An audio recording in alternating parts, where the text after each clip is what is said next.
Nilqakom għal programm ieħor politiko. Illejla ġew l-istudio miegħi ħejja jkolli lil Mr. John Dalli biex inkomplu l-programm fejn ħallejna il-ġimgħa ta' qabel. Nirringrazzjak tal-li rġajt il-qajt l-istadina tagħna.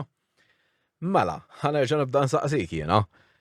Konna laqna billi konna tkellimna daqsxejn x'tib ta' relazzjoni kellek ma' Joseph Muscat. Ovvjament kulħadd jaf kien hawn il-każ tal-Vitals tal-isptarijiet. Hawn minn semmik ukoll li inti kont involut f'dan it-taħwit li kien hemm. Dejjem l-istess erba' minn nies jew erba' ġurnalisti insomma kont konsulent u hekk. Ent fil-verità però ġejt akkużat f'xi ħaġa da kollu jew le. Ħanajdlek ara, ħanibdew konsulent ta' Joseph Muscat. Jiena meta ġejt lura Malta, jiena kelli is-CV li kelli, it-track record li kelli. Tajjeb. Waħda mill-problemi kienet is-saħħa. Għaliex kienet problema s-saħħa dakinhar dak iż-żmien. Kenna sptar ġdid. Tajjeb. Dan l-isptar il-ġdid Edifen Akadami ħolqu rrid jagħmlu biex ibiddel is-sistema tas-saħħa f'Malta. Tajjeb. Ma rnexxilux. Għaliex? Kellu t-tobba kontrih. Meta spiċċa Fen Akadami ma kienx hemm dik il-ġibda ta' Edi, tajjeb, għandna ngħidu hekk. U fir-realtà jiena dejjem kont nipprietka, li s-saħħa se jieħdu għalihom kemm iridu, mhux tat-tobba jew tan-nurses, is-saħħa tal-poplu. Ma jistax ikun jibqa' il-poplu qisu jinżamm priġunier. Jekk għandek bżonn operazzjoni, ma hekk se ddum sieħbita, għalhekk tmur daqsxejn fil-privat, neħelsuk qabel.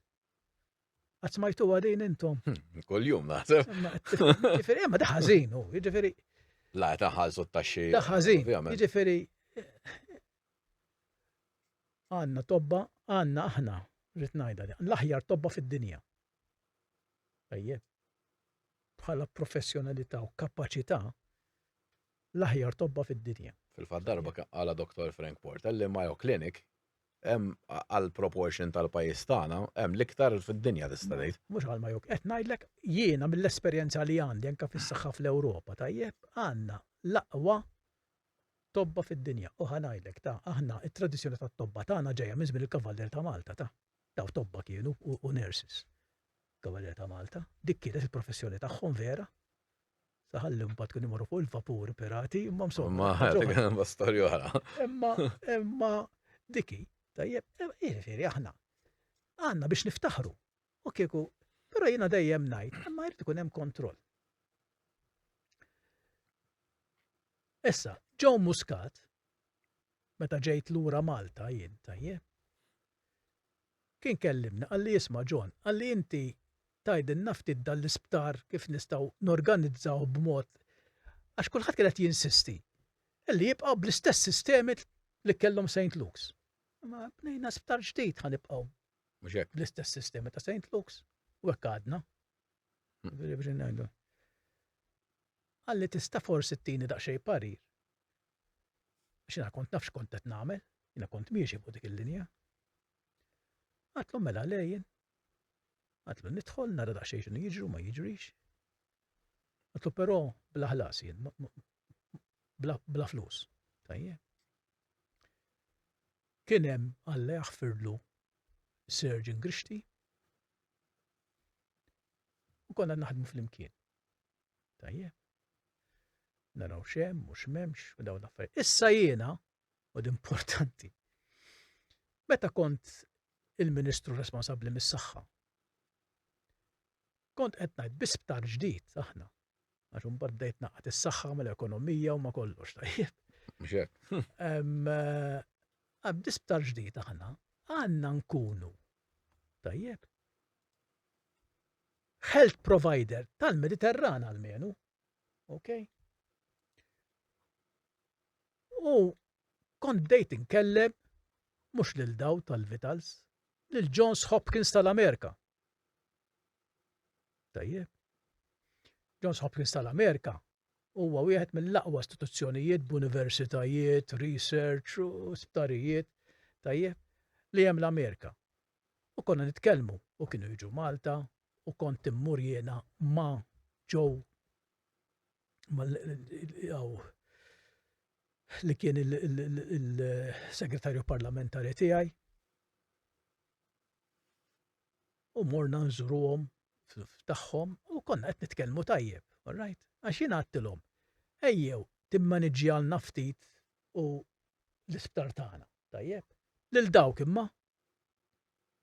Tajjeb. Jiena mort il-commission u ġew Kassar, tajjeb, kompla ikellimhom. U tant kompla jkellimhom li kintom kuntratt biex jiktbunna il-proċeduri li għandna nużaw dan l-isptar, kif għandna naħdmu. Jiena darba meta kont qiegħed fl-isptar nagħmel il-konsulenza, niftaħ kabord u nsib dal-files ta' Hopkins. Kollha hemmhekk jiġbru trapp. Tajjeb. Għattilhom daw x'inhuma jien. Għax daw ta' Hopkins, għax ħanajdlek ta' għax. Mhux se tkellem il-MUM fuqhom daw ta' mela l-MUM ma tarax. Jien għadt il-grixti Alla jaħfillu, tajjeb, u għabbadna l-waħda li kienet waħda mit-ċif l-isptar li għada miexja tajjeb ħafna fl-opinjoni tiegħi illum. Tajjeb. Biex nibdew naraw dawk x'inhu qed jgħidu, kif se naħdmu u kif nibdew. Naraw dipartiment kif se jmexxu. Dik il-konsulenza li għamilt jien ta' jiġifieri. Voldri xej. All right, le, ħafna ma xej voldri li għandu x'jaqsam ma li ġara. U fil-fatt, mbagħad jiena ktibt rapport, ippubblikajtu, pubblikatu kont għamilt press conference fuq dar rapport jien, tajjeb. Fejjat l-affarijiet kif naħseb għandhom jinbidlu. All right. U tlaqt. Dakien jiena tlaqt kont fl-aħħar ta' 2013. F'jannar ta' 2014 kun spiċċajt minn hemm. Tajjeb u tlaqt.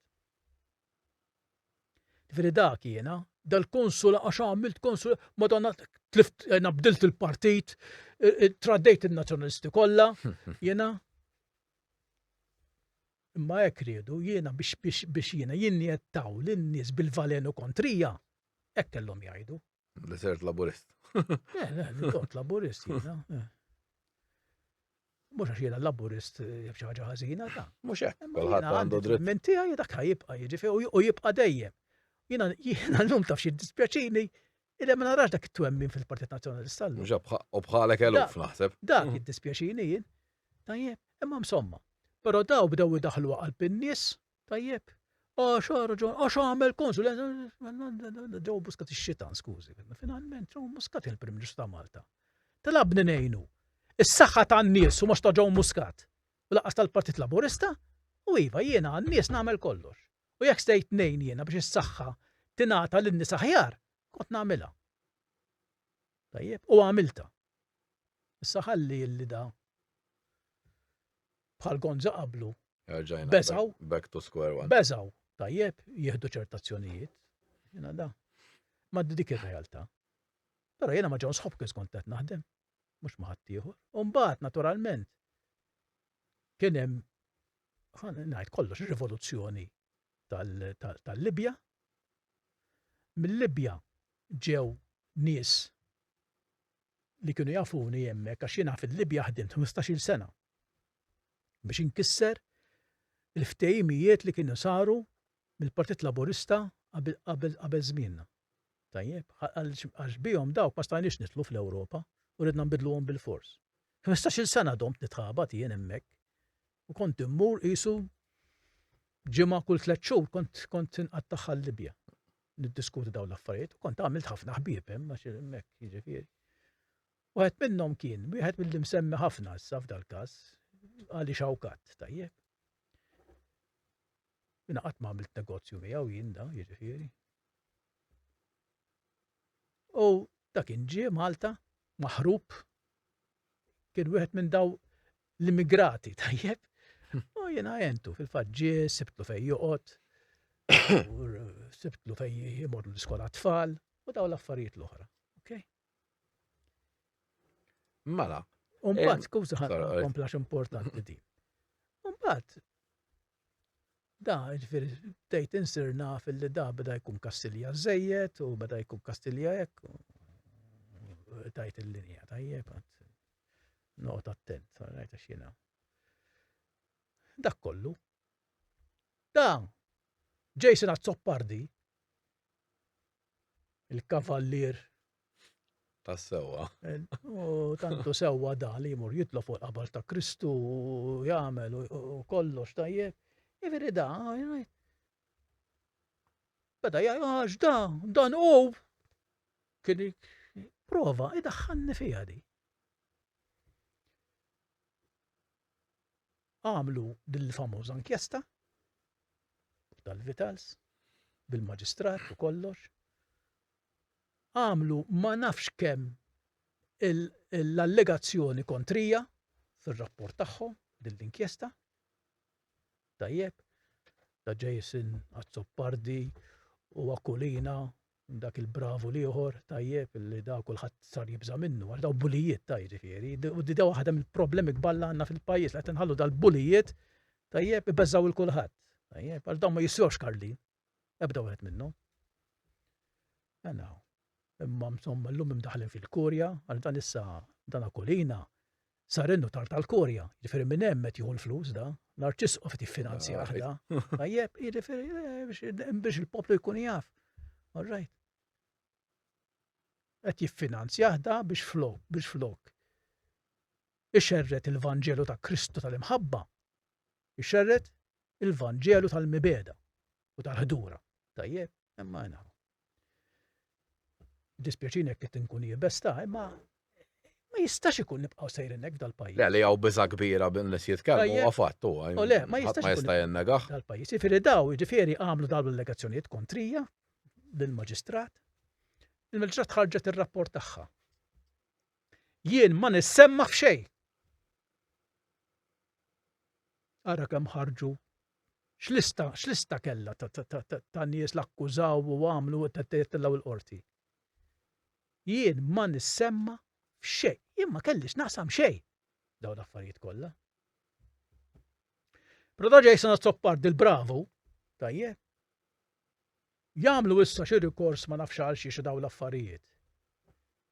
Jieħdu d-deċiżjoni tal-Maġistrat kollha, tajjeb il-Maġistrat, biex jaraw kontra min irid jieħu azzjoni. U ta' Jason Azzoppardi iddaħħal ismi bil-bajru. Imma temminhom dawn l-affarijiet. Ara xi ħdura ta' jiġifieri, xi ħdura. Okay? Imma insomma, jiena Jason Azzoppardi qatt ma sewa Karlin meta kien Ministru jiġifieri, ħlief biex ibih il-proprjetà tal-Gvern b'xejn. Hekk biss kien kapaċi jagħmel dak. Tajjeb, il-bqija ma kien kapaċi jagħmel xejn iktar, imma insomma. U biex ħoloq ir-rapport tal-Novembra, imma insomma ma noqgħodx. U mbagħad jipprova jwaħħala fija da biex imbagħad kemm l-Avukat Ġenerali, l-Awtur Ġenerali u kulħadd u n-Nies Department gidbuh kollha dak id-dib tal-ġen jiġifieri jigdeb l-Right and Center. Ma insomma. Nieħu responsabilità tagħhom jiena tad-diskussjonijiet ta'. All right? Dad-diskors. All right? Jiġifieri jiena dak kien fuq dak tal-Vitals. Da Jason Azzoppardi ried iħammiġni bil-fors jiena kif prova jħammiġni b'ħafna affarijiet oħra. Imma insomma kollox baqa' f'wiċċu. Għax jiena qatt fil-qorti anka l-ħafna kallunji ta' Defni Caruana Galizja dik li jiena nsejħilha perversa, merċenarja perversa. Jiena ma ġib provat xejn. Assolutament. Imma mbagħad il-Lovin Malta u dal-affarijiet ta' ħafna tal-kukkanja jiġifieri kollha jirrepetu lilhom, jippruvaw joħolqu l-perċezzjoni li jiena xi għandi xi korruzzjoni kbir ma vera xejn jiġifieri. Da kollox kienet toħloq tivvinta hi. Meta kienet tmur tiltaqa' ma' RCC il-Westin. Tajjeb. Mela, ħanduru daqsxejn għal dak ukoll li qed jiġri pajjiżna bħalissa. Laqda ta' minna ħaddem, għax ovvjament int għandek esperjenza kbira fl-ekonomija tal-pajjiż. Tkellmet ftit ilu u jinsabu nkwitati ħafna li qalu li jekk l-ekonomija ħatibqa' mixja fid-direzzjoni li qabdet, voltri tal jibqgħu ġejjin bil-fors ħafna nies bit-cheap labor, l-ekonomija ħatispiċċa tikkollassa. Inti temmen li l-gvern f'dal każ kien il-Partit Laburista daw l-aħħar 12-13 sena kellu bżonn iġib daw in-nies kollha ġol iktar pajjiż overpopulated ġol Ewropa biex ngħidu kollox biex tikbel l-ekonomija. Rina r-risposta tiegħi hija sketta da żball kbir. Opinjoni tiegħi jien. Issa l-isfortuna hija illi daw kienu marru Dubai, okej, u minn għalihom iridu jikkupjaw il-Dubai f'bal, għara kħarra x'għandna x'naqsmu tajjeb jiġifieri. Però dan huwa ukoll l-objective illi jisplodi l-bini f'Malta.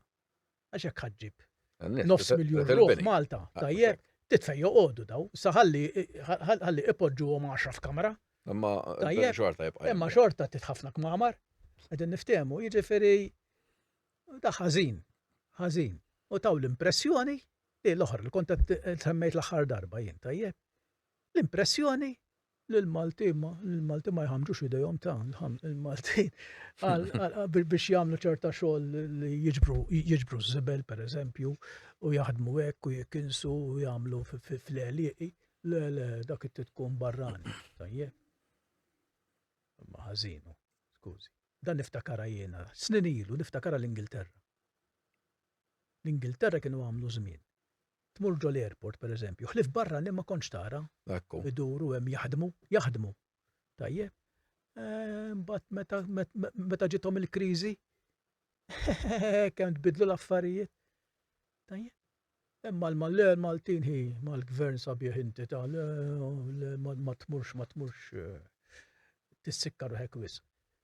Ħażin għax aħna il-ġid ta' Malta huwa is-sigħat ta' xogħol li kapaċi nagħmlu l-Maltin. Issa mbagħad bdejna kulħadd irid jespandi, tant qed nespandu li anke ħwienet mhux qed jasawna, rrid noħorġu fil-pjazzett bil-imwejjed u s-siġġijiet, tajjeb. Jiġifieri imma ma jitwemmnux daw. Issa ftit ilu kont għaddej minn x'imkien, kont daħel il-belt, tajjeb. U nara Eritrean restaurant, jiġifieri daw restorant tal-Eritrea. Saħġa sabiħa. Imma da, illum għajdli jiena, tmur fej tmur ħanut kemm tmur, tisma' jitkellmu l-Malti. Laqqas l-Ingliż ġieli. Imma qed tifhmuni. Sa da tajjeb, da qed nitilfu l-identità tagħna aħna. Issa jien mhux kontra l-immigranti ta' jiġifieri għal ma jġix xi ħadd jgħid ta' raġun dalli kemm hu kattiv jobgħod mhu hekk xejn. In-numri l-problema. Tajjeb. Imma iż-żejjed kollu żejjed u dan qed jagħmel ħsara kbira lil pajjiż. Issa mbagħad ma tkunx reazzjonarju bħal qed jagħmel dal-gvern. Tajjeb, li f'daqqa waħda jgħid il-dawk li tagħnihom permess kollha barra. Dak ħażin ukollu. Għax ħadak kollha s-sistema kollha. Tista' nistismhom hekk, skużi. All right. Se hekk żbaljajt għax li żbaljajt. U għamel programm kif tikkorreġi l-affarijiet over a period of time. U ma tweġġa kemm jista' jkun ma tweġġa l-ħadd. Ma issa ħalla li Malta barra n-nies li kien hawn u dal-permessi li jgħidu li ħarġu ma ħarġux dal-affarijiet. Tajjeb.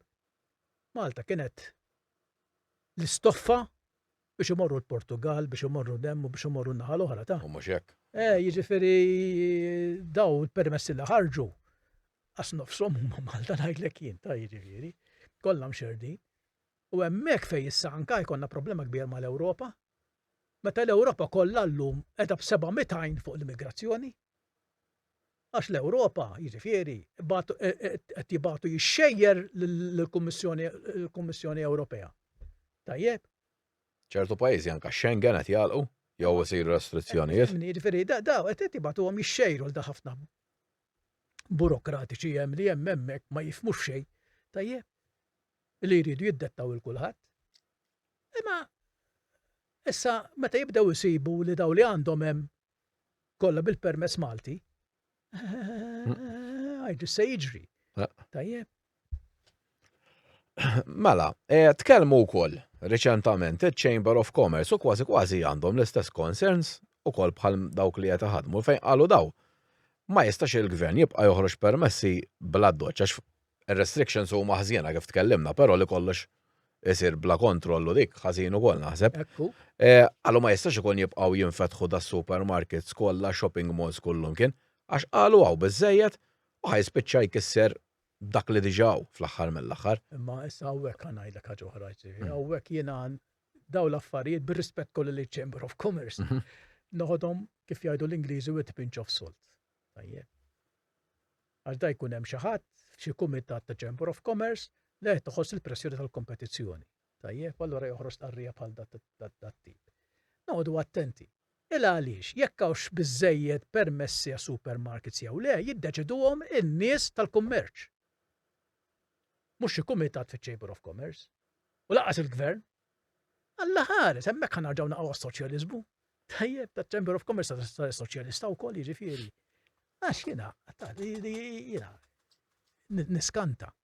Ma kif noqogħdu ngħidu le ma daqshekk permessi ta' hekk, u daqshekk issa hekk qed nitkellmu fuq il-bini pereżempju, illi hawn permessi esaġerati fuq il-bini, jiena naqbel. Tajjeb. Imma fil-kuntest tal-environment. All right. Issa mhux fil-kuntest tal-kompetizzjoni, fil-kummerċ ngħid ta' xaw biżejjed u biżejjed. All right. Ħalli lil min se jinvesti jiddeċiedi jekk hawnx iż-żejjed jew biżejjed għax jiena kieku kien hawn xi ħadd u jgħid le ma hawn żewġ ħwienet ta' allura ma niftaħx ieħor ma jistax. Tajjeb. L-innovazzjoni fejn se tkun? Kif se jkollna min għandu idea differenti, idea ġodda jrid jiftaħ u jagħmel? L-ekonomija li tkun libera, nibża nuża l-kelma liberali, tajjeb, li tkun ħilsa, importanti. Ma tistax tirrestrinġi n-nies b'dan mod, fl-opinjoni tiegħi. Imma kulħadd jiena bħal tal-lukandi l-istess ħaġa. Għax f'daqqa ngħidu ma x'għandna bżonn iktar sussidji biex niftħu iktar lukandi. U f'daqqa waħda ngħidu le issa fiqa f'tatix permessi iktar. Imma da xlopu, skużi da. Da kulħadd qed jiġbed għal xawwatu, ngħid jien. All right, mhux għal ġid tal-pajjiż. Issa għandu jkun hemm il-gvern li qiegħed bajneħ miftuħa x'inhu jiġri. Tajjeb. U jkun intelligenti biżżejjed li jagħmel deċiżjonijiet u jagħti direzzjoni. Tajjeb. Imma ma nistgħux xi ħadd li jemmen, okay, f'ekonomija ħielsa jagħti parer il-gvern biex jagħmel restrizzjonijiet dat-tip fl-opinjoni tiegħi. Mela, kif semmejna kemm il-darba anke fil-programm ieħor, inti il-medja mainstream speċjalment ma kienx fermijak, voldi provaw ikissruk iktar minn darba, anke meta tispiċċa tinħeles minn xi akkużi li jkollok. Però da mhux lilek biss ġara, kemm f'Malta u anke fl-Ewropa qed naraw jiġri ħafna ċertu politiċi għal xi raġuni ma jkunux jaħmluhom għax ma jagħmlux l-aġenda ta' dak li jkunu jixtiequ huma. Da taħseb li hemm ħafna drabi jiġu akkużati nies bħal Soros u hekk għax daw jiffinanzjaw ċertu NGOs, ċertu media. U ovvjament hekk ma timxix mal-aġenda tagħhom jaraw kikraħ. Rajna fl-Ewropa fej kellna anke attentati ta' qtil fuq il-President tal-Slovakkja l-Trump provaw diġà joqtluh darbtejn tlieta. Taħseb li fil-verità fada l-indipendenza tal-medja u hekk jew kważi spiċċat totalment. Jiena ngħid li dal-pajjiż għandu problema kbira, tajjeb. Għaliex il-pilastri illi fuqha suppost hija mibnija id-demokrazija tagħna huma kollha mkissrin. Pilastri tal-partiti politiċi, il-Knisja, il-qrati u l-medja. Illum ma ċaw medja f'Malta. Il-medja f'Malta jien ngħidilhom kemm il-darba fil-pubbliku u ħadu għalihom l-ewwel darba u mbagħad ma ħadux għalihom vera għax in-nies qalulhom sewwet jgħid John Dalli. Tajjeb. Il-medja f'Malta hija korrotta u mixtrija. Full stop. Jiena il-medja f'Malta qed ngħid il-gazzetti Times of Malta. naqas nafhom daw, ta' naf il-editor in chief u dan l-affarijiet l-oħra. Il-Malta Today, anka l-Malta Today, Malta Today, kont rbtaħħa ħafna jiena fil-antik. Ma f'daqqa waħda, tajjeb. Naħseb sabu għasel x'imkien ieħor. All right. Anka newsbook tal-Arċisqof ta' jiġifieri, għax nafu l-newsbook tal-Arċisqof kif inhi tajjeb intrigata anka ma' Richard Kakija Karwana llum tu Joe Borch, tajjeb jiġifieri. Għalija jiġifieri daw. Per eżempju, ħand il-newsbook tal-Arċisqof, jiena d-daddi għattillum is-sawnek jiena fuq l-isptarijiet, tajjeb. U dan għalli xawkat u dan l-affarijiet li għad ma kellix naqsam miegħu da fuq affarijiet oħra u da. Inkun ktibtulhom da, meta beda Jason Azzopardi għaddej jivvinta, ma pubblikaw xejn. Għaliex da, għaliex. Tajjeb. Jiena maċ favur xi ħadd li jipprika d-divorzju u jipprika l-abort. L-abort, dawk iġibuhom, ma problema, anzi. Tajjeb, jiġifieri, ma imma, it-Times of Malta, affarijiet illi jikkoreġu dak li kienu għamlu kitbu kontrija, tajjeb, ma jġibuhomx. Malta Today l-istess, ma jġibuhomx. Illu, għaliex ngħid jiena da, għaliex. Daw x'inhuma. Sa semmejt il-Sorros inti. Minu da Sorros? Għajkunu jafu n-nies. Sorros huwa biljonarju kbir li jagħmel il-flus tiegħu fl-Stock Exchange il-biċċa kbira u issa naturalment imdaħħal ħafna affarijiet. U dan għandu fundazzjoni. Jiġifieri ħafna mill-flus illi għandu tajjeb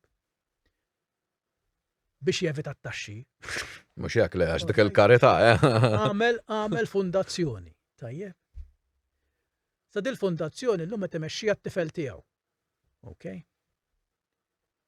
U da dikjarat illi da rrid idaħħal l-abort fid-dinja kollha. Hija pubblika, m'hemm xejn. Le, mhux ngħid imma hija pubblika. Ma kemm nies jafu li qed jisimgħuna. Le, mhux jekk ara, u li huwa close ta' ċertu nies. Għalhekk qed ngħidha jien tajjeb.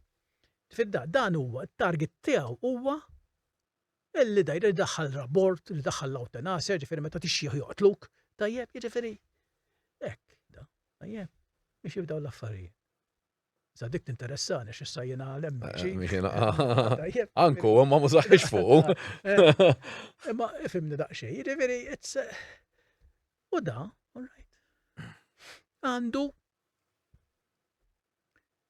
gruppi ta' ġurnalisti. All right. Fostom l-ICIJ daw li kienu ħarġu bil-Panama Papers. Issa da meta tkun qed taħdem, issa qed ngħid x'naħseb jiena. Mhux hekk opinjoni hu.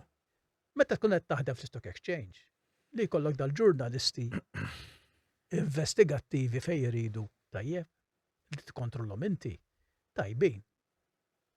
Jien naf jiena nkun irrid nixtri ċerta shares. Mhux hekk. Għalhom il-prezzijiet, tajjeb. Ma la joħorġu 4 rapporti. Mhux hekk. Jiġifieri f'Malta l-Panama Papers pereżempju, issemmew 4 mitruħ fil-Panama Papers. Okay? Kemm smajna fuqhom? Fuq min smajna? U ħbieb tal-daw in-nies, mhux hekk. Għax jiena naf min huma daw hemm il-listi tagħhom. Mhux hekk, min irid ifittex hemm kedina. All right. Imma u tal-Panama Papers illi ġew fidej il-perversa ngħidilha jien kien Galizja tajjeb. Kif intużaw daw biex jattakka 4 min-nies. U biex tattakka lili di tajjeb. U qalet alla vorja John dalli ma jessemma xejn fil-Panama Papers, imma l-intuittiva tiegħi tajt li pereempju li grant tiegħu. Ara da xejn sa fejn jaslu daw in-nies da jiġifieri. U din hija dik illi l-Parlament Ewropew, all right, bl-imbuttar tal-MPs f'Malta. All right? Iddedikaw il-Kamra tal-Aħbarijiet, il-Kamra tal-Midja lila. Ara daqsxejn x'livell għandna ta' midja, jekk iridu l-midja tiffollowja lila għal di tajjeb jiġifieri tqasqas fuq in-nies tiggosipja ma għamlitx. All right? Unbelievable jiġifieri ta'. Però Alla ħafrila. Ngħidu wkoll. All right, jiġifieri. Nixtiequ l-ġiet il-kulħadd. Jiġifieri daw, all right, Soros, all right, għandu di ħaġa li jiffinanzja issa x'ġara. Ftit ilu, Jacob Borch tat-Times of Malta, wieħed mill-merċenarji abjetti li jagħmilhom, tajjeb. Dak inħareġ artiklu fejn qal li jiena kont għamilt kumpanija fil-BV, Netherlands jew fejn, tajjeb. U illi jiena diqat ma rrapportajta fl-statements li għamilt meta sirt kummissarju u dawn l-affarijiet l-oħra.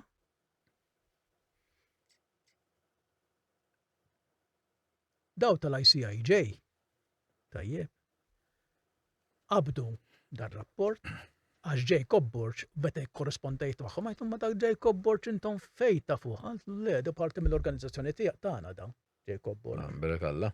Tajjeb, jiġifieri.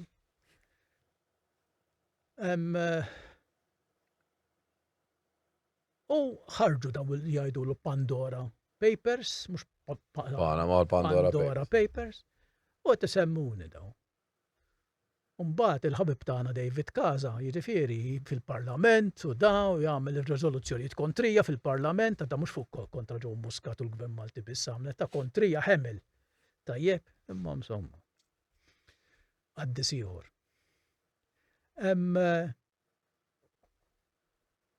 U daw għaddejjin. L-Ewropa għalfejda. Għax jiena kif għattilkom jiena l-Ewropa ma naħħit li xejn li jiġifieri. Jien sempliċiment ma ridniex hemm. Għax ma kontx naqbel miegħu jiena ma kontx nobdieħ lil Barroso, tajjeb. Ma rridu jneħħu l-pensjoni. Jiġifieri kienu qed jagħmlu attentat biex neħħu l-pensjoni tal-Ewropa. Da Jacob Borch, ok? U dik idbit l-Segretarju Ġenerali għalt li tittajdinna dan u da, tajjeb, u ġara, ġara mhux faċli, għat li jiena wara li kelli l-problema ma' Gonzi. Tajjeb, Malta ma stajx naħdem, għax kulħadd jibża. Tajjeb. U kont mort il-Libja nipprova naħdem hemm. Ok? Hemmhekk kont qed niddiskuti proġett. Tajjeb, għamilt kumpanija fismi ma ħbejtx. Għamilt kumpanija fismi biex jekk dal-proġett jirnexxi. All right. Ikun ix-shareholder f'dil kumpanija. Xejn illegali, xejn ħażin. U ma kontx la fil-commission.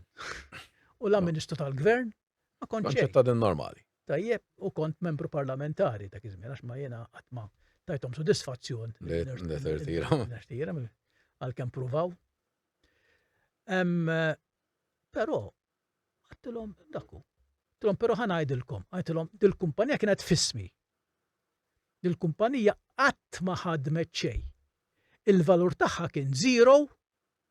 X'kelli nirrapporta jien skużi ta'. Issa jien mhux ħarġet mir-rasi dik kienet. U din naħlqet xi 5 snin qabel ma dħalt fil-commission jien. Naħlqet, tajjeb, xi 5 snin qabel dħalt fil-commission. Ma x'fiha, għallu li għandek raġun. Għal dan imma aħna ngħidu li suppost dak kollu li għamil ta' xi snin qabel tirrapporta. Għalli allura all right, forsi sejt. Ma ġara xejn, ma naħewilix il-pensjoni jiena l-Ewropa kif xtaq Jacob Borch u l-klikka li tqabdu. Tajjeb. Naħu. Imma jiena mbagħad dejt imma daw l-ICIJ jiena fiex jidħlu. Qed infittex u nsib l-ICIJ huwa finanzjati minn Soros. Mbagħad nibda alla Soros, allura il-kampanja favur l-abort ma tagħmilx sens illi hawn fil-pajjiż. Meta l-poplu Malti huwa kontra l-abort.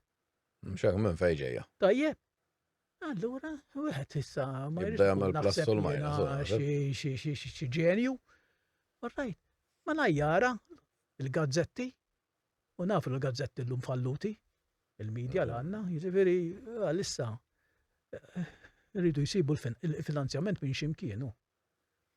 Jiġifieri ir-realtà. Ma lek ngħid il-ġurnalizmu, illum il-ġurnalizmu huwa suppost fonti ta' informazzjoni. Ma llum dik il-vokazzjoni spiċċa tal-kollox. Illum saret arma ta' indottrinazzjoni. Li daw għandhom x'jaħsbu huma, jew x'qed jgħidulhom biex jaħsbu, u jippruvaw jipperswadu l-kulħadd għalhekk. Dik ħażin. Nisperaw ma tagħmlux hekk jiena, jiġifieri. Aħna ħallu l-kulħadd jgħid dak li jixtieq. Le, imma r-realtà dik ilma għalhekk ngħid jiena dan jgħidu pilastru tad-demokrazija, x'pilastru Mhux tad-demokrazija. anzi kontra naħseb il-verità llum bil-kontra tiegħek. Pilastru xejda. U llum kif il-Prim Ministru semma issa għalfejn semmija jafu, tajjeb, li se jerġa' iġib lura għandan ukoll żbalkien ta' Joseph Muscat li minn għalih ħajħobbuh dan għax neħħielhom il-criminal libel. Le, aħna nkissru lil min irridu, imma mbagħad tfittxunix ta' m'għandkom tfittxuna, jiġifieri skużi, mela il-libertà tal-poplu tajjeb spiċċat. U għal daqal li qed narġi jarġa' ħsibha fuq il-criminal libel, tajjeb. Nanna kemm qomsu reġgħu il-ġurnal. Imma dal-ġurnalisti, dal-Institute of Journalists li għandna f'Malta, daw jagħmel xi regolamentazzjoni jew inkella xi monitoring ta' x'inhu jiġri fil-ġurnaliżmu Malti. U jaraw kif dan spiċċa fix-xejn l-informazzjoni. Uħlif jaqbdu man-nies u jkissru n-nies ma jagħmlux. Sa dan ngħidu b'esperjenza personali din, u għalhekk ngħidu dik ċerta x'ismu ta'. Xina naf. Li kif pruvaw ħamġuni f'kull sens u ma jippruvaw xejn, qatt ma pruvaw xejn u dejjem idawru l-istess tejjer. Tajjeb. Imma insomma, jifir Soros hemm jidħol u jiena ngħid li vera jista' jkun tajjeb illi daw iffinanzjati mill-Fundazzjoni ta' Soros. Għax biex qed jagħmlu dil-kampanja li iktar ta' fuq l-abort. Li jiena għalija din tal-abort, okej. Na ktibt fuqha ta' taf meta ktibt fuq anke pubblikajta meta kien hawn il-festa tal-qtil tal-innoċenti f'Jannar tajjeb. Għaddaw tal-abort għandhom jużaw din bħala l-protezzjoni tagħhom. Ifhimni. Jien għalija l-abort faċli. Dan huwa death sentence. Pjena kapitali. Fuq tarbija. La ma twilitx. Ma dik għada mhux huma. Min qed jgħidlek? Jiena kont inkellem il-mibki. Kont inkellmu ħafna u nitgħallem ħafna minnu. Fader Serraċino Nglot. Tajjeb. U da, meta kont kellimtu fuq din tal-abort u mhux abort, da għalli John, għalli wara 10 sekondi tal-fekondazzjoni that's a human being. Tajjeb. Issa dan mill-lat ta' xjenza wkoll qed jitkellem għax xina Serraċino Nglot naf li kien ġenju fuq kollox, tajjeb. All right. Veri jiġi mbagħad tiġi xi ċarlatana. All right, li għandna f'Malta barranija tajjeb. Għandu nsemmi ismijiet. Tot tipprova tkellimna u tindottrinana fuq l-abort. Tajjeb. Imma daw għalihom. Fimni, anka dax jgħidu għax il-ċellugin, mux kull ċellugin, il-komunisti, għax daw il-valur tal-ħajja ma jiswiex għalihom. U minn hemm tibda. U tara naqra, ma nafx, għax jien għalija taħwit, eżempju ħafna drabi daw l-istess nies. Tarhom mbagħad imorru jorqdu xahar xarej fejn il-baħar biex jipproteġu bajda ta' fikruna. U għatajjeb li ma toqgħodx toqtol il-bajt tal-Freekenfold li naħseb il-koll naqblu, però mbagħad fejn jidħlu n-nies kważi ma jiswew xejn. U kellna anke wkoll riċentament fil-konferenza tal-Partit Laburist tal-Daniel Mikallef għal iridu jew ma jridux kemm il-Partit Laburist u l-Partit Nazzjonalista l-abort ħajkollu jidħol żgur. Imma min qallu l-da? Imma voldri da l-indipendenza li suppost għandna aħna jew ħelsien.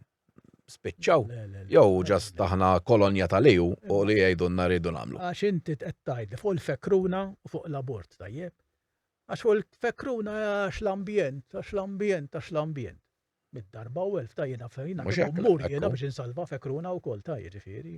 Le, ekku huwa tajjeb. Però ħabib tiegħi. L-abort huwa l-bażi ta' l-egoizmu tal-persuna. Tajjeb. L-abort biex inkun komdu. Jew nkun komda għalhekk l-abort. Analizza ftit l-affarijiet. Tajjeb.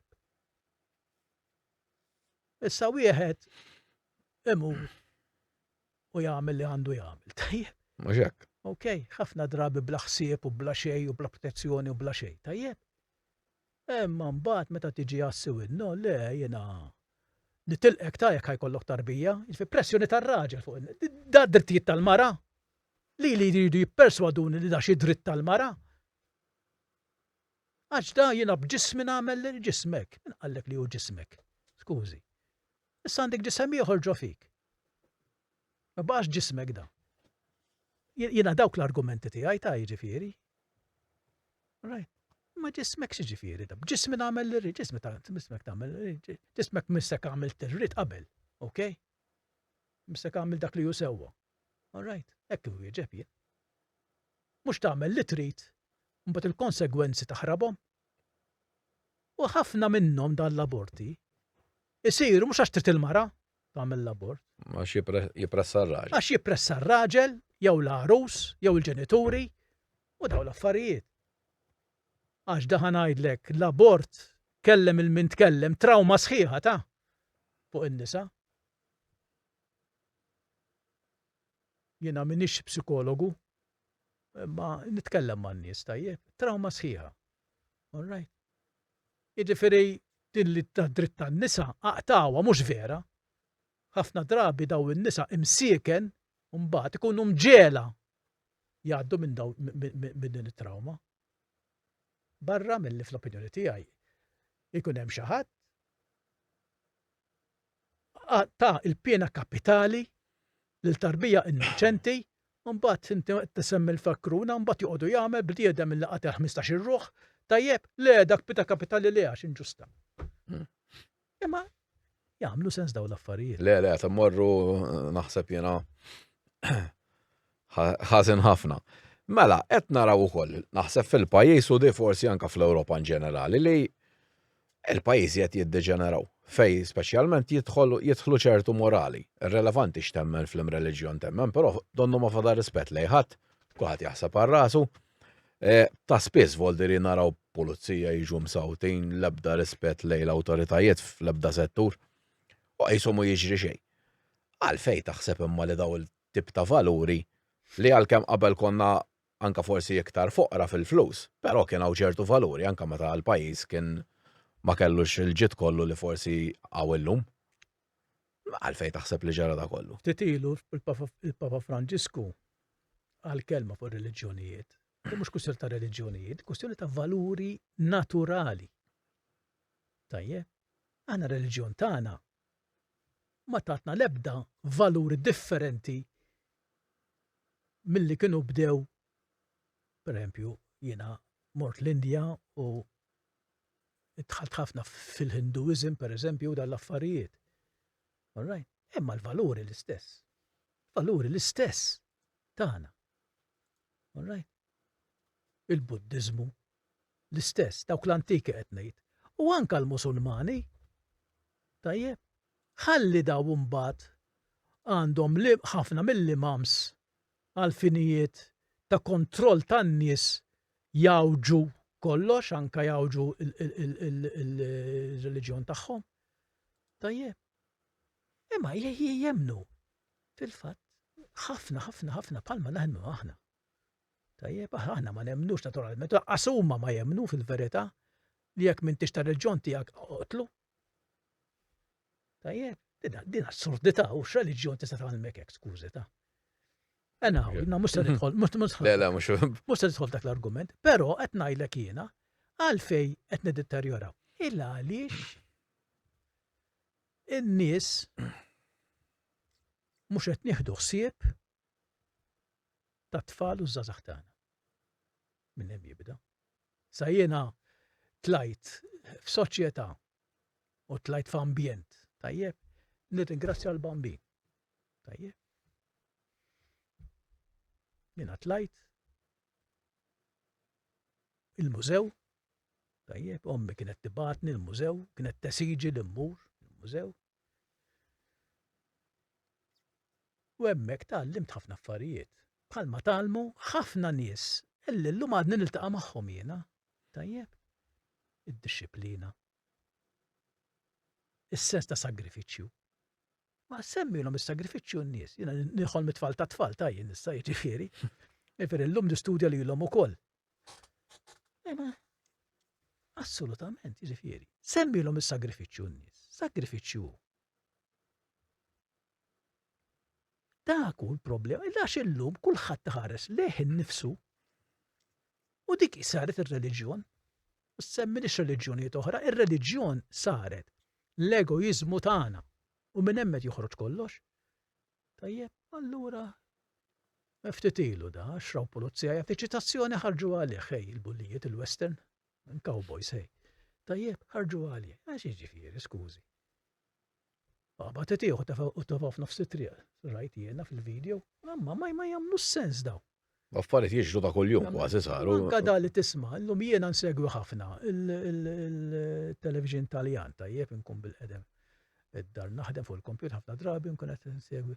Imma kuljum raġel jitlawlu jaqtol il-mara. Tajba di. Tajjeb, tfajla qalet il-wieħed ma tix toħroġ iktar miegħu, għallet jagħtiha 50 daqqa ta' sikkina. Tajba di. Tajjeb. U wara ma nsurux hekk aħna ta' noqogħdu attenti. Kanna każijiet mhux wieħed ngħid. L-aħħar każ li kien avvili, tajjeb. U issa toħroġ illi da ħafna drabi huwa illi s-sistema ma ħadmitx. Il-protezzjoni tan-nisa. Tajjeb. U jmorru jisparaw fuq bniedem li kellu revolver tal-lob. Tajjeb, affarijiet ma jagħmlu sens daw. Tajjeb. Jiġifieri, imma għalfejn qed jiġru daw l-affarijiet. Wara noqogħdu attenti. Ma nippruva u jridu issa l-awtoritajiet. Ridu jwaqfuhom bl-iktar mod jibsa mill-bidu daw l-affarijiet. Għax ma laj wieħed jitħajjar mill-ieħor. Jiena Malta niftakar. U hekk għada nispera, tajjeb. Li meta kienu ħafna suwiċidji, kienet ħarġet ordni li qatt ma jiġi rrapportat suwiċidju. U sarġajni jismu xejn, mhux xejn. Le, ċertu. naħsibx jiena. Najjeb milli smajt tal-aħħar ma naħsibx li hu hekk. Imma iva jkun hemm ġurnalist u jrid jagħmel storja. Mhux hekk imbagħad tinferex ovvjament. Jiġifieri daw noqogħdu attenti u da dik id-deċiżjoni biex ma jixxandrux, biex ma jħarrux il-ħadd ieħor jagħmel l-istess. Mhux hekk mhux biex. U jiena meta nara pereżempju tat-television Taljan li kull ġurnalista sar Sherlock Holmes, tajjeb, tinvestiga kollox u dardruni saru, nitfu l-tifla ngħidilha itfiw li dak għax qed jaqla l-stonku. Tajjeb. Unbelievable imma. U jibqgħu jirrepetu ġimma xahar sħiħ tajjeb fuq l-istess ħaġa. Ma nafx min jekk isegwu u jekk ma segwhomx għamlu sew. Tajjeb. Għax tal-ġien. Imma daw qed iħajru l-ħadd ieħor. Għax għalfejn f'daqqa waħda tarhom żdiedu daw l-affarijiet. Okay. U issa bil-liberalizzazzjoni ta' droga. Issa li saret bil-kull kif u bix-xejn. Tajjeb. U ma jgħidux li hawn kontrolli ta' ma' l-ebda kontroll fuq id-droga u t-taħid ta' droga. Ta' jiġifieri, għadak bil-fors wieħed jitlef il-kontrollu. Ħadd m'għadu jaħseb. Barra kulħadd jaħseb li d-dinja ddur madwaru. U dak il-ħażin dak li qed jiġri fid-dinja, vera deteriorat id-dinja. Iva. Fil-pajjiżi fejn hemm daqsxejn dixxilpina.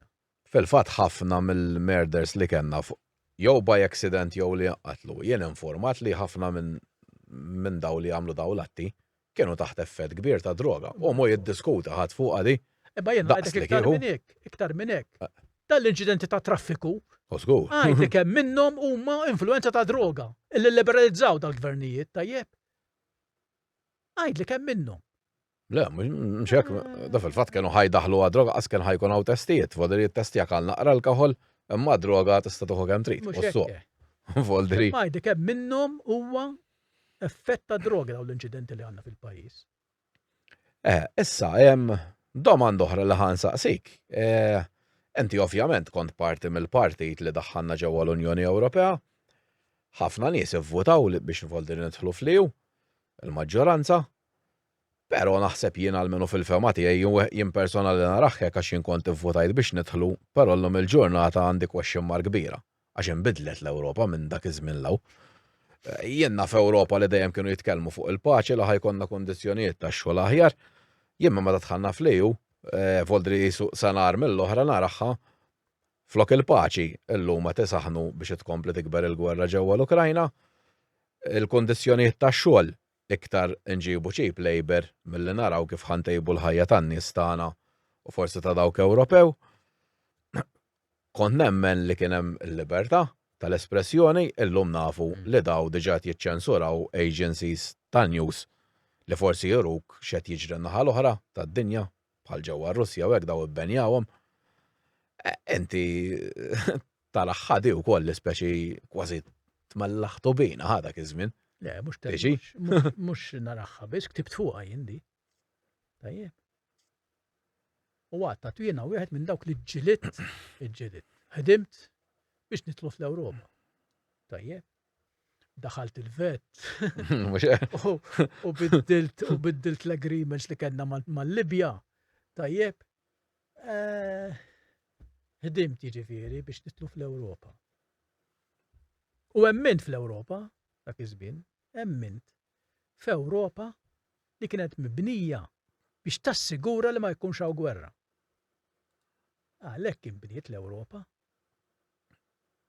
Hekk suppost Hekk kienet. Hekk inbniet l-Ewropa biex ma jkunx hawn gwerer. Tajjeb. U mbniet biex kemm jista' jkun, all right, in-nies flimkien joħolqu l-ġid għal kulħadd. Tajjeb. Fil-fatt l-Ewropa bdiet b'agreement fuq l-ekonomiji. Mhux hekk oriġinarjament. Però mbagħad l-Ewropa bdiet, tajjeb. Ikollha nies, all right. Jidħlu fil-tmexxija tal-Ewropa. Sa jien għandi esperjenza ta' sentej u nofsem, tajjeb, fl-Ewropa. U jiena kont iddisgustat nara, tajjeb, kif jinħolqu proċeduri u liġijiet biex jiffurmaw dipartimenti ġodda biex jinfetħu opportunitajiet ta' promotions. Imma mbagħad in-nies maħfusin biktar kontrolli, biktar liġijiet, biktar burokrazija u dawn l-affarijiet l-oħra. L-Ewropa saret titma' lilha nfisha. Lilha nfisha qed ngħid. Titma' dawk li qegħdin fiha jmexxuha. U tarom kulħadd Kulħadd il-warrana ta' kulħadd, tajjeb, kulħadd jiddefendi l-kulħadd. Tajjeb.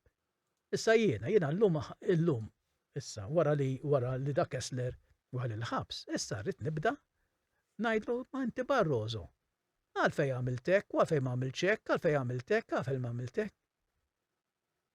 U tarhom, jew ma jwiġbux, jew iġibu salt skużi ta' regolamenti illi jagħmlu huma stess biex jiddefendu lilhom infushom. X'anke da Barroso, pereżempju, nsemmi narġas Barroso. Din l-immunità li tal-Kessler biex ma jkellmuhx il-pulizija biex jagħti xturu għax ubdi il-frodi. Tajjeb.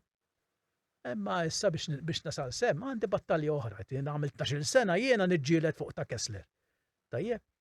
Issa, insomma, nispera l-bambin. Jislifni żmien. Għall-limis, il-battalja limis. Le, ma nispera l-bambin jislifni żmien.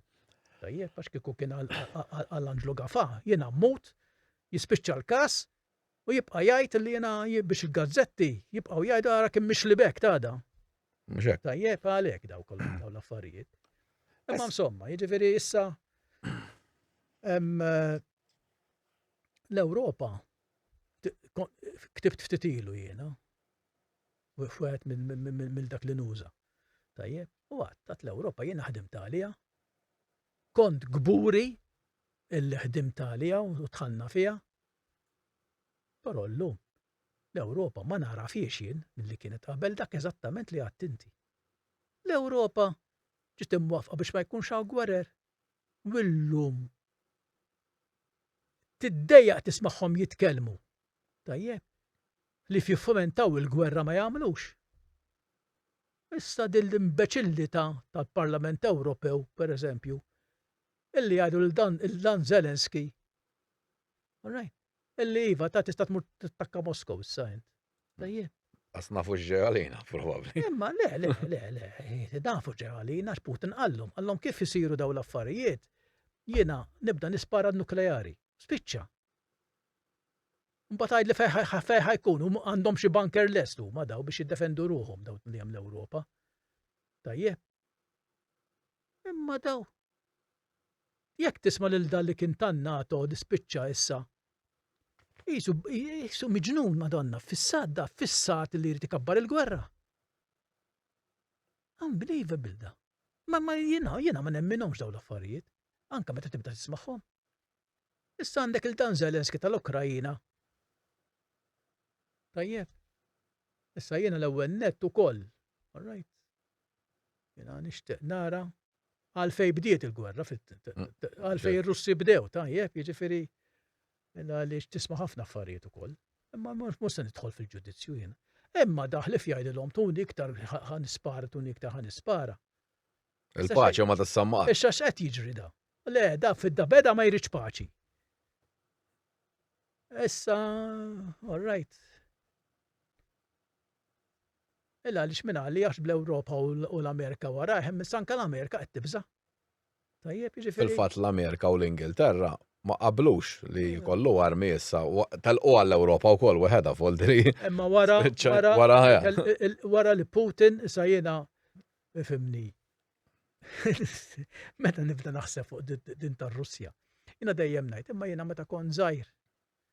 Tajjeb inġib ruħi ta' 10 snin, 15-il sena ta' kienu jgħalmuni kemm ħażina r-Russja. Mhux hekk anke lilna. Inti tiftakar. Anke jien niftakar hekk jisom daw. Minnu hekk ta' ċerta età, mhux tal-età tiegħi ta' anke ħafna inqas. Jiena kienu jgħalmuni Marija r-Russja kontra Antikrist, kontra reliġjon. Kienu jgħalmuni kemm ħażina r-Russja. Mhux hekk, sallhom tibda tistaqsi allura kienu jgħalmuna l-verità. Le, jgħalmu għax kienu veri, ma l-Stalinizmu kien. Right, jiġifieri kien ikra. Però, imma noqogħdu attenti, jiġifieri, ma nistgħux nibqgħu issa daw illi kienu qabel kolonji ta' Russja batew. Żgur, fil-mejju, huma fatti. Bħall-Ukrajina, bħal Polonja, bħal daw kollha, Latvja, l-Estonja. Daw batew, jiġifieri, mir-Russi, tajjeb, ħafna, batew ħafna. Imma mbagħad, fir-realtà, ma tistax tieħu l-attitudni ħankissru għar-Russja. Tajjeb. Jiġifieri, imma il-gwerra għalfejn. Però mhux kwistjoni ta' gwerra biss. Imma anki ħafna affarijiet oħra li illum fl-Ewropa ma jagħmlux sens li qed isiru l-immigrazzjoni pereżempju. Okay. Jiena favur li tgħin lin-nies li għandhom bżonn. All right. Jew jaħarbu mill-pajjiż u tgħinhom jien ent nisek. Però jiena slave traffic illum l-immigrazzjoni ħafna minnu. Business, għal business. Miljuni, taf kemm hawn min jaqla l-miljuni fuq dawn l-immigranti. Dak kif jasruhom lil dawn l-immigranti. U taf illi l-immigranti mhux biex min jibatom, imma min qed jirranġa biex jiġu. Tajjeb. Għax jiena daw il-ħafna nies illi tarhom lesti, all right? Ħadmuhom l-ewwel hemm bix-xejn meta jħallsuhom. Kif qed ngħidu, jitfgħuhom ġo gebubi, tajjeb, kmamar, għax jiena rajt kmamar f'kamra b'ħafna Sodot fuq xulxin. tajjeb, 6 minn nies f'kamra, tajjeb. Issa li ġeni, fimni, inuman, da. Da ġej tagħmilhom pjaċir int. Tajjeb. Daw li qegħdin jippritkaw Mbagħad. Jiġifieri din fjask fl-Ewropa, llum l-Ewropa tista' jkun tisfaxxa minħabba l-immigrazzjoni. Tajjeb, tisfaxxa. Għax hawn ħafna minnhom qed ngħidlek imorru ħajruhom biex jiġu. All right. Issa meta kont inkun il-Libja jiena, tajjeb, kemm kienu jgħiduli, kemm kienu jmutu jaħasra minnhom daw ġo d-deżert. Tajjeb. Xubbat jgħidulna ximutu ġo l-Mediterran. U anka daw tad-dajes mill-Ġermanja, ma x'jiġifieri ġiġi mill-Ġermanja u tiġi tieħu n-nies biex iddaħħalhom l-Italja. Ma x'jiġifieri di? Daħħalhom il-Ġermanja jekk irid. Imma mhux vera. Mhux hekk, hekk suppost. X'fija jkollu 3 tim oħra jitmaħħom hu. Ma di vera umanità jew business. Dak il Tajjeb, jiġifieri. Issa, mill-esperjenza li għandek fil-politika tista' tgħid mad-dinja kollha. Temmen li fl-Ewropa hawn nuqqas kbir ta' leadership u dan il-gap qed jintelissa mill-pajjiżi Asjatiċi u r-Russja fost l-oħrajn. Naħseb minnu oġġettiv, jaf fl-Ewropa qed tixjieħ minflok nirreplacjaw in-nies b'nies li mhumiex Ewropej u daw fil-verità qed jikbru l-ekonomija tagħhom, qed jikbru l-standard of living qed jola tagħhom għax din naħseb jiena wkoll minn kulħadd. Isa ġew l-mentalità tan-nies il-medja titfaħħa li daw il-pajjiżi mhumiex żviluppati jew xi ħaġa. Mhumiex kollha mhux żviluppati.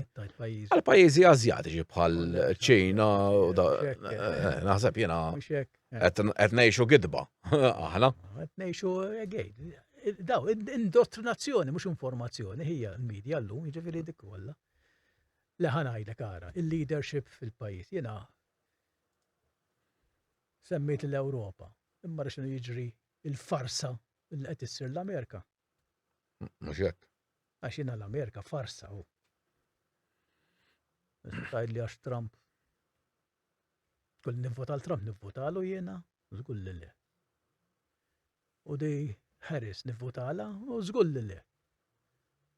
Tajjeb. Bla idejat li gimmicks u daw l-affarijiet. U jiena ngħid imma d-dinja tkun tiddependi minnhom dan nies ta' minn wieħed jew l-oħra. Tajjeb. Leadership x'leadership għandhom daw. Wieħed businessman mustaċċun tajjeb illi għandu businesses fil-pajjiżi kollha li qed jiġilet magħhom. U l-oħra li fiċ-ċarra tħalqa titħaq ma tafx tagħmel. Għax jiena niffollow jom daw l-affarijiet. Tajjeb imma xi mari. Right. Kolla prodotti tal-public relations, mal-man naħna huwa il-Maltin ta' jiġifieri nafu public relations biss. Però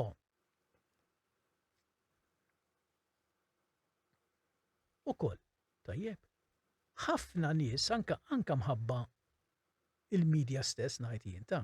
Mhux hekk le ovvjament. Il-mod kif il-medja ħafna ġurnalisti biex ikollhom storja jaqalaw li jridu fuq.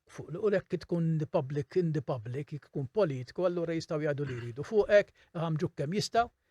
Ħafna nis-serji ma jibqgħux deħlin f'dik iż-linja. Tajjeb. Kemm hawn nies Maltin li kapaċi ikunu fil-Parlament u jkunu ministri ta' vera. Għajdulek ma tarax. Daqqas joħolmu.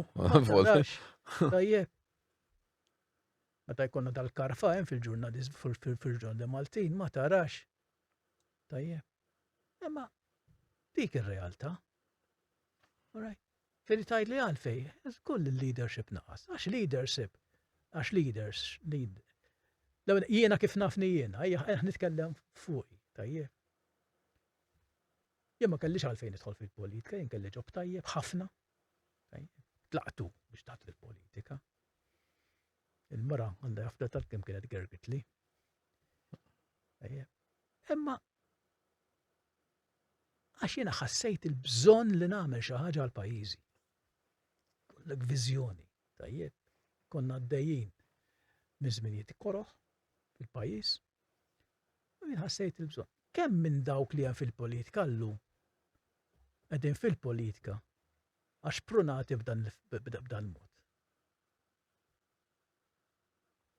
No, kważi ħadd naħseb. Imma nsaqs il-mistoqsija għal kulħadd jien, mbagħad jaraw huma. Mela, wieħed ma jistax naħseb jinjora fid-dinja tal-lum li apparti li hu hemm il-grupp ukoll tal-BRICS li dat jikber b'mod kbir meta tara l-ammonti ta' nies li jgħixu f'dawn il-pajjiżi huwa ħafna kbar minn tal-Ewropa kollha maquda f'daqqa. Enti taħseb li tista' l-Ewropa b'xi mod jew ieħor tibqa' tinjora dal-affarijiet qisu daqs li kieku dawn mhux jeżistu jew mhumiex tajbin. Imma msaħħa ngħidlek ara l-BRICS huma grupp ta' pajjiżi tajjeb illi iħossuhom maqtuwajn mill-dritt ta' deċiżjonijiet li jsiru fid-dinja globalment, tajjeb. Minħabba l-arroganza tal-West, l-Ewropa u l-Amerika. Tajjeb, illi jidrilhom li għandhom jiddeċidu kollox huma, li huma tajbin u daw l-affarijiet l Kulħadd ħażin. U daw iħossuhom maqtuwajn minn hekk. Tajjeb. Tantu hekk daw kienu wkoll u għadhom sissa qed jippruvaw illi idaħlu l-istandard tad-deb minflok jużaw bħala bażi ta' valur l-euro jew id-dollar. Jekk irnexxielhom daw jagħtu daqqa kbira lill-Ewropa l-Amerika. Din niftakar jiena fi żmien anke Gaddafi kien beda jipprova jbeħħ iż-żejt bid-deb minflok bid-dollar, tajjeb, ma rnexxilux. U daw qed jippruvaw idaħlu il-gold standard bħala l-istandard ta' valuta. Barra minn hekk meta tara l-BRICS min huma. Tajjeb. U hemmhekk fejn wieħed joqgħod attent. Alright? Fl-opinjoni tiegħi irid joqgħod attent minn ħaġa waħda. Għax daw ħafna minnhom huma il-valuri li nafu aħna ma jipprattikawhomx. Tajjeb id-demokrazija vera, id-dritt tal-individwu, id-dritt tal-ħajja. Daw ħafna minn daw il-pajjiżi ma jeżistux. Le, mhux hekk Tajjeb, jiġifieri issa allura wieħed irid ipaċi, però having said that ma jistax inti tajt ma daw ma jeżistux. Daw wieħed irid. All right? Ikellimhom, jikkollabora magħhom, jiftiem magħhom u jagħmel policies għal ġid ta' tnej. Għax daw issib li ħafna minnhom huma id-depositories dak illi għandhom il-ħażna tal-materja prima. Ħafna minnhom. Mhux hekk le hekk hu. Tajjeb, jiġifieri aħna l-Ewropa u l-Amerika tiddependi minnhom. Tajjeb, ma tistax inti tiddependi minnhom u tihom bis-sieq. Tajjeb. Issa daw hemm iċ-Ċina, hemm l-Indja. Tajjeb. Jiġifieri llum jiġifieri però mill-banda l-oħra anke daw issa qegħdin fejn meta nkunu fuq BRICS rridu nkunu b'moħħ miftuħ, tajjeb, għax daw daqqa se jingħaqdu, daqqa reġa' bdielhom. Jiġifieri noqogħdu attenti, ma nistgħux ngħidu mela ngħidlek mill-Ewropa trid tagħmel partnership mal-BRICS. Noqogħdu attenti nagħmlu aħna, tajjeb, dialogu kontinwu magħhom kontinwu. Li jkun hemm dialogu mhux ġlied imma. Ġlied, tajjeb, ma nistgħux niġġieldu magħhom daw in-nies. U lanqas nistgħu nodduhom bħala inferjuri, kif għadt inti tajjeb li hawn min jgħoddhom għax dawn mhux inferjuri xejn.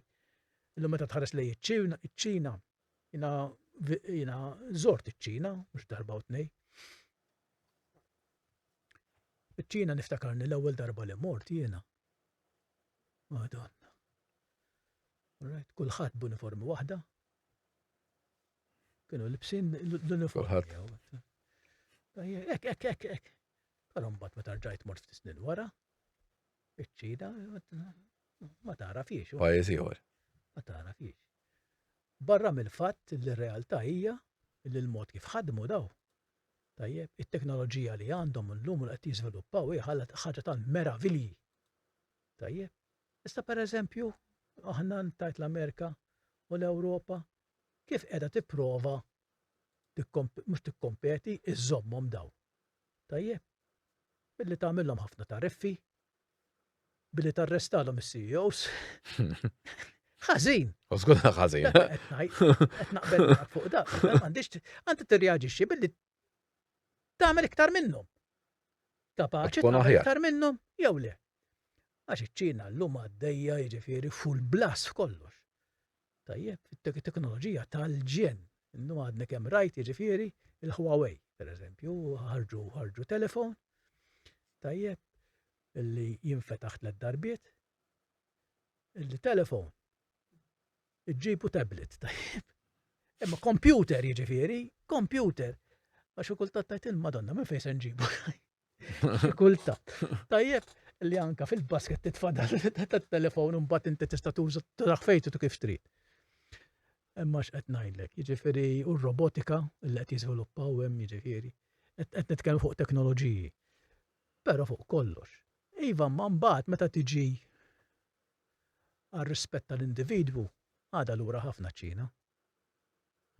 Qed tifhem. Jiena mhux semmur hemmhekk u ngħid mela ħanibda iċ-ċetta tagħna nsir Ċiniż, qed tifhem? Mhux hekk.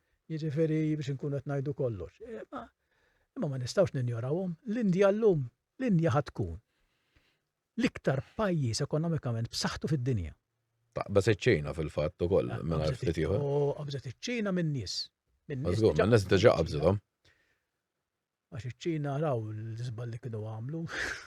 Żgur l-ironija, l-birth control. Imma ukoll barra li fimni għandhom ċerta ftuħ kif jagħmlu. Ma mbagħad titkellem fuq korruzzjoni u titkellem fuq hekk għadhom lura ħafna wkoll. Tajjeb, jiġifieri nkun qed ngħidu kollox. Mbagħad titkellem fuq ħafna pajjiżi oħra li jiffurmaw il-BRICS. Jiġifieri l-United Arab Emirates, pereżempju, Emirates. All right, tmur hemm, ma rridx inkun. Mhux ħadd titkellem. Ma x'qed ngħidlek jien, jiġifieri noqogħdu attenti meta titkellmu fuq dat tip ta' affarijiet. Qed ngħidlek, ma nistgħux ngħidu imma dawk ħażin għax għandna tajbin ta' jiġifieri. Le ara t-tajjeb tagħhom, ara kemm qed jagħmlu tajjeb, x'tajjeb għandhom. Però mill-banda l-oħra, il-valuri tagħna rridu nżommuhom u il-valuri tagħna nożżuhom u nkabruhom. Ma jistax aħna nċeduhom lanqas. Mela, ħansaqsik l-aħħar domanda? Mela, għax għaddejna ħafna. Mela, kieku inti llum kellek xi forma ta' poter f'dal-pajjiż, x'bidliet terġa' tagħmel biex il-pajjiż jerġa' jieħu daqsxejn ir-ruħ u n-nies jerġa' jibdew ikunu kuntenti għax hawn ħafna tgergir, ħafna jisu n-nies okkupazzjoni kulħadd ġo xulxin. U l-standard of living tagħna jerġa' joqla fil-verità, mhux flus biss, irid ikollna standard tajjeb. M'għandux tliet sigħat imma naħseb. U le, ma nagħmlux tliet sigħat oħra. Le, ara ħanajdlek hemm ħafna affarijiet tajjeb. Jiena ngħidlek, l-ewwel nett trid tibda tifhem. All right? X'inhu jiġri fil-pajjiż? Issa jiena il-mod ta' l-amministrazzjoni mhix sejra tajjeb, jiena meta nibda ngħid, imma Madonna Cabinet Worship Ministru kif se jaħdem? Imma kif se jaħdem? Cabinet Worship Ministru, dan huwa iddiżinjat biex ma ssirx deċiżjoni. Qed tifhem? U biex kollox ikollu jgħaddi l fuq. Għax ħadd mill-Ministru ma jiddeċidi xejn. Mhux hekk. Tajjeb, għax irid minn ħadd ieħor. Qed tifhem? Jiġifieri tibda minn daw il-bażi, u mbagħad tibda mill-edukazzjoni. Rridu nedukaw mill-kbir saż-żgħir. U mbagħad trid toqgħod il-qerda tal-klijenteliżmu, okay? Niftakar, u ħanajda din, tajjeb? Niftakar, sa mhux tikkritika, lil Joe Muscat jirbaħ l-elezzjoni fuq l-ajta Malta tagħna l-koll. Tiftakruha? Mażgur. Kemm jgħajta sabiħ. Però taf saru dik, Malta tagħna kollha. Tajjeb, għax differenza? Differenza? U dik titinqeret? Imma ara fil-affarijiet jiġifieri. Wieħed titħaq, taddaħ. Meta ħdimt bħalma ħdimt jiena fil-amministrazzjoni, titħaq tara bniedem ipoġġu f'post, wara xahar jitfa' f'post ieħor, wara xahar jitfa' f'post ieħor, imma x'il-Marija Santisma qed jiġri f'dal-pajjiż. Skużi. Issa jiena mhux dan nies ma nafhomx jien ta' jiġifieri. U le, mhux tkun ħaġa personali, però. Ngħid is-sistema, kemm is-sistema immermra dal-pajjiż, immermra. Jiġifieri titħafna xogħol. Titħafna xogħol. Ara aħna meta ħadna fil-gvern aħna ma kienx hawn dar rebus. Tajjeb. Minnu ta' ċertu għata kulħadd hekk jgħid. Ekonomija bil-mod tista' tirrenġa. Imma Marija Santisma organizzazzjoni ta' xejn dal-pajjiż. Issaw rebus f'kollox. Ma l-organizzazzjoni mhix taħdem. Imma Marija Santisma biex immur jiena mis-siġġiew fejn qed noqgħod. Ħall-qormi fejn għandi l-uffiċċju. Nieħu darbtej il-ħin li suppost nieħu, għaliex. Għax illum għaddejt minn post. Mbagħad magħluq, but one way. Magħluq.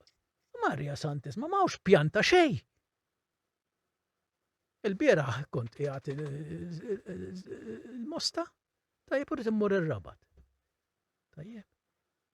Għaddejt minn fejn għaddi s-soltu bit-triq tat-Transport Malta ngħidilha jiena magħluqa. Tajjeb. Imma Marija Santisma għaddejt minn triq oħra sibt ruħi ħattart. Unbelievable. Le, ma' planning ta' xejn. U dal li qed idejqun, issa daw huma affarijiet żgħar. Fej il-problemi. Tajjeb, fej il-problemi ta' impjiegi. Ta' ċertu kwalità. Tajjeb, ta' ċertu kwalità. Fej ħafna problemi oħra. Manka daw, pereżempju, ma dan hemm bżonn l-arċipriet tal-Knisja ta' x'ismu ta' San George ta' Għawdex joħroġ bil-mikrofon jagħmel il-protesti għax purċissjoni ma tistax taqdim il-pjazza, skużi ta' fiex ġejna f'dal-pajjiż. U ambulanzi ma jistgħux. Imma xejn, imma fiex ġejna għax hemm erba' miklubin tajjeb jimlew il-pjazza imma dax sens, imma da sens ċivili hawn. Xejn, sens ta' disċiplina hawn, xejn. Meta ħallihom hekk daw l-affarijiet, mhux qed jieħu azzjoni fuqhom daw. Biex ma mbagħad nibda l-extrapolation ta' kollox. Tajjeb, unbelievable. U da mhux kulħadd illum sirt jiena, imma għaddi, mur prova passiġġa ta' minn ximxin. Kull biċċa 2 square meters fuq bankina tara mejda llum s-siġġijiet. Kullum kien. Imma ġesu, kulħadd titħajjar minn kulħadd u kulħadd jitħalla jagħmel li jrid. Ma dal-pajjiż. Ma jistax ikun, skużani, tamma għatlek għandna t-tizijat kif. Mela, nirringrazzjak ħafna tal-li rġajt kont magħna. Kienet diskussjoni interessanti immens u diskutajna diversi issues u nittama fil-futur jerġa' jkollna ċans nintaqgħu niddiskutu. Meta trid. Forsi affarijiet li jkunu żviluppaw in the meantime kemm f'Malta fl-Ewropa. Meta trid. Nirringrazzjak jiena ta' l-opportunità qed ngħidlek għax jiena biex insemma leħnijek jien. Naħseb xi nies joħdu għalihom tal-nitkellem. Imma l-insemma leħnijek m'għandix opportunità fil-gazzetti u fil-medja Maltija. Jiena l-ebda tal-medja li għandna tajjeb. Ma jistidinni biex nagħmel intervista hekk, pereżempju, jien ma tarax. Le, jien aħna dik il-policy tagħna u fil-fatt nispiċċaw ma' raġieli mill-ġurnalisti stess. Aħna għax nagħtu ċans il kulħadd aħna dik il. Wasal iż-żmien li ċerta affarijiet jibdew jingħadu. Okay? Grazzi ħafna. Nirringrazzja t-telespettaturi li kienu magħna llejla u nħeġġiġkom biex tarawna l-ġimgħa d-dieħla wkoll. Grazzi ħafna. Grazzi.